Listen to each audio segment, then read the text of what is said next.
Alright, so welcome to a video lecture on the Constitutional Convention. And this follows from the video you probably just watched on the Articles of Confederation. So, going forward from there, please keep in mind all the way through this that I will keep talking and I will tell you when the answers to the questions are. Just pause if you need more time. So, why did they have a constitutional convention in 1787? Because the Articles of Confederation were a complete failure.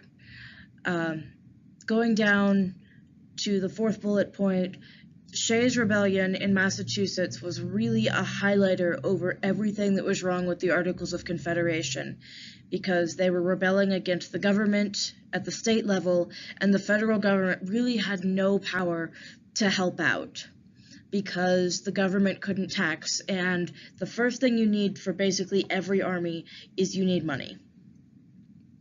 And if you don't have taxes, there's no money to run the government. There was also, the states were supposed to be in a firm league of friendship, but they weren't really helping each other, again in the case of Shays' Rebellion, because they figured that was just a Massachusetts problem, and that wasn't going to happen. The other problem was the small states, which was pretty consistently the North versus the South, could not agree on representation. The large states wanted it changed to proportional representation, and the small states wanted it kept at equal representation, 1 vote per state. So, since the Articles of Confederation required unanimous consent between states, so 13 out of 13 votes, it has to be, they could not be amended. So when they met to amend the Articles of Confederation, they just couldn't do it. So they did the Constitutional Convention. So, skipping back, look at question 1. What were the 2 largest flaws in the Articles of Confederation that caused them to fail? It was absolutely the fact that they couldn't tax at the federal level, and they couldn't agree on representation. Please take a break if you need to write that down.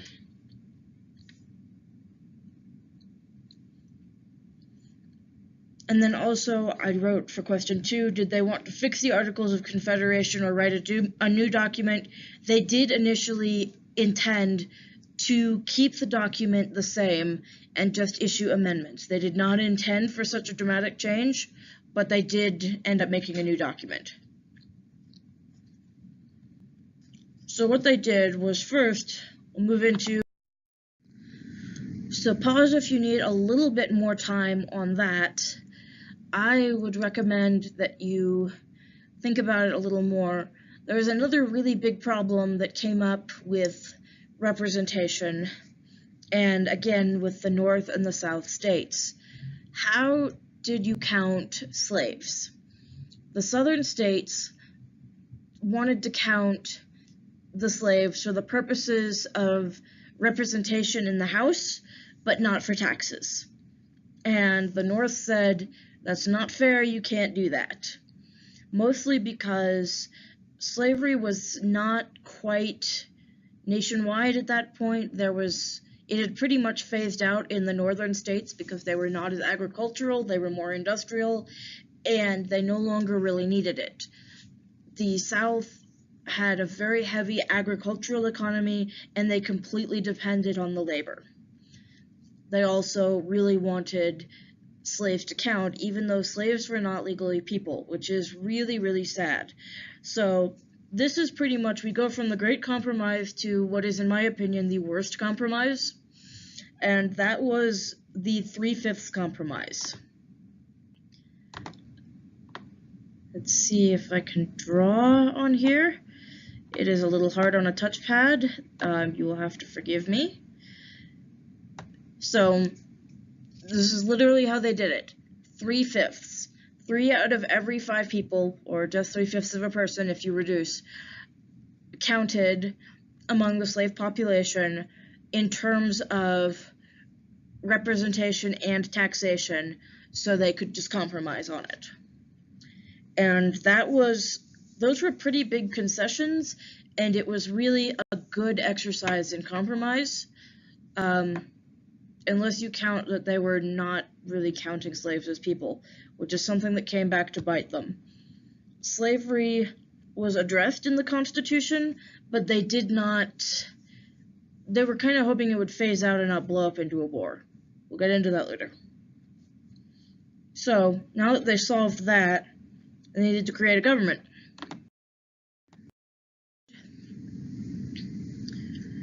So the structure of the government really changed. The Articles of Confederation had just one unicameral legislature. That was Congress. So the new government has 3 branches. Article 1 creates the legislative branch, which was the bicameral Congress. Article 2 creates the executive branch, which is where we have the president and his powers. Article 3 creates the judicial branch, which is the courts. They have the power to review, and we'll go into all of that a lot later, but it's important you know exactly what they all are. That is the answer to question 5. Please take another moment if you need that to read.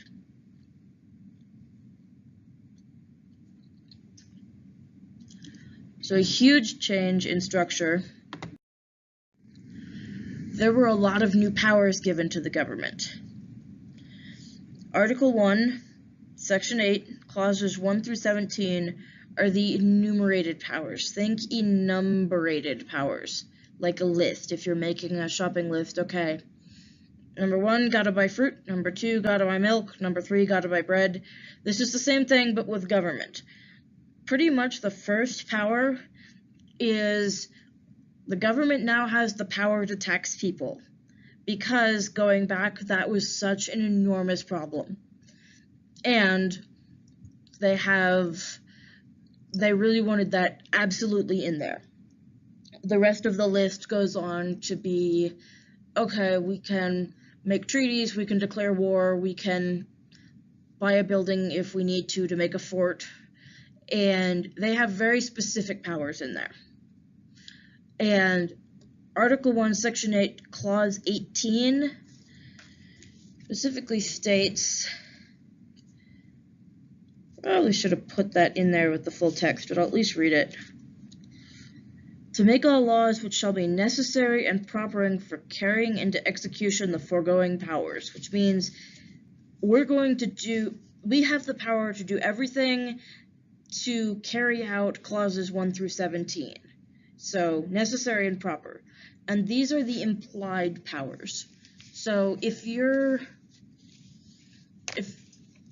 saying, if I said, okay, well, you failed the test, and then everyone says, everyone failed the test. You're not calling me a bad teacher, you're implying I'm a bad teacher because the test was too hard. That's really going to come back to bite me next week. So, it's implied. It's not written out. It's just there. That is the answer to questions 6 and 7.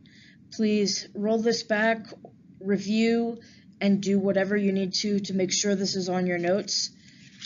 Because when the time does come for the test, you'll want them. And flipping to question 8, the most important new power given to Congress by the Constitution really was the power to tax.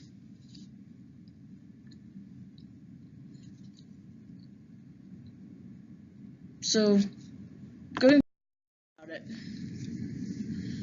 under the Articles, did the state governments or the federal governments have more power? And hopefully you're remembering the exercise again with the taxes, where I'm going, okay, states, knock knock, federal government needs money, and you guys are saying, no thanks, maybe next year.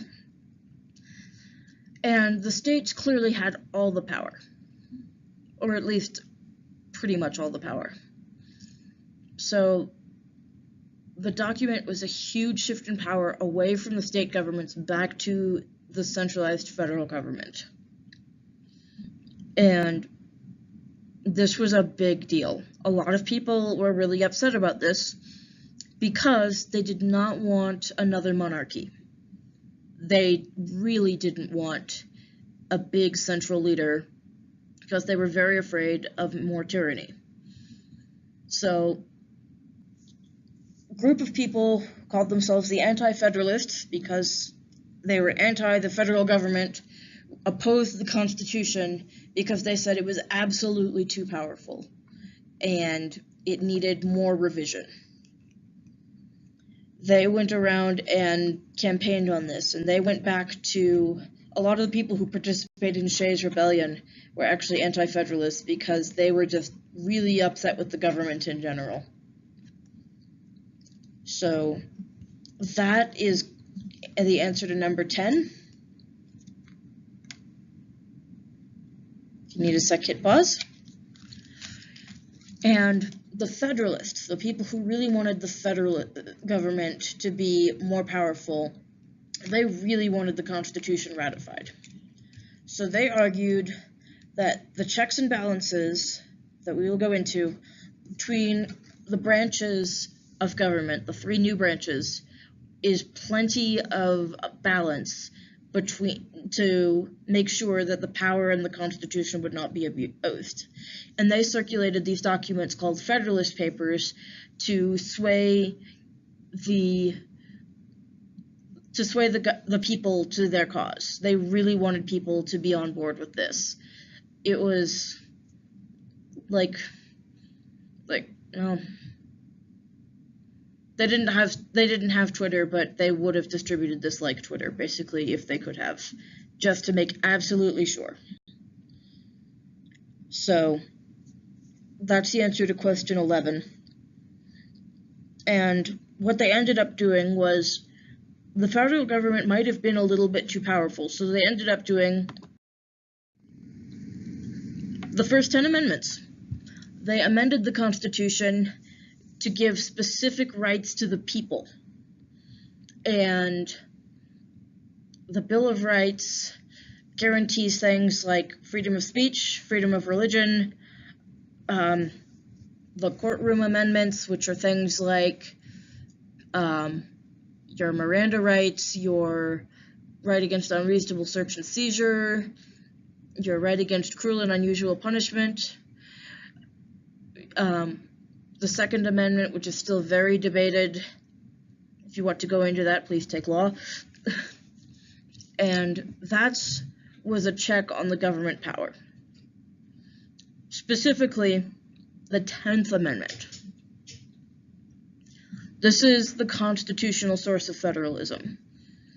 So the actual amendment is the powers not delegated to the United States by the Constitution, nor prohibited by it to the states, are reserved to the states respectively or to the people. So, breaking that down, the powers, whatever's not delegated, given to the United States, the federal government, by the Constitution, nor prohibited by it. Prohibited is like forbidden by it, the Constitution, to the states. So, if it's not given to the federal government or forbidden to the states, these powers are reserved to the states respectively or to the people. So, if it's not in the Constitution saying the federal government has this power or the states can't have this power, the states or the people decide. That is very important. Dividing the state and federal governments and creating that 2 layers. So it's a bit of a cascade. So the 3 structures put in place to limit the structure of government, make sure you have checks and balances, the Bill of Rights, and the 10th Amendment. Pause if you need more time to write. And run this back if you need to read again or listen again about the constitutional source of federalism and the 10th Amendment. And question 14 is, please restate the 10th Amendment in your own words. I gave you, I hope, some good synonyms, and I would like you to write it in a way you can understand, because we will go a lot more deeply into federalism. So thank you for listening. I really hope this helps, and enjoy. Have a good day.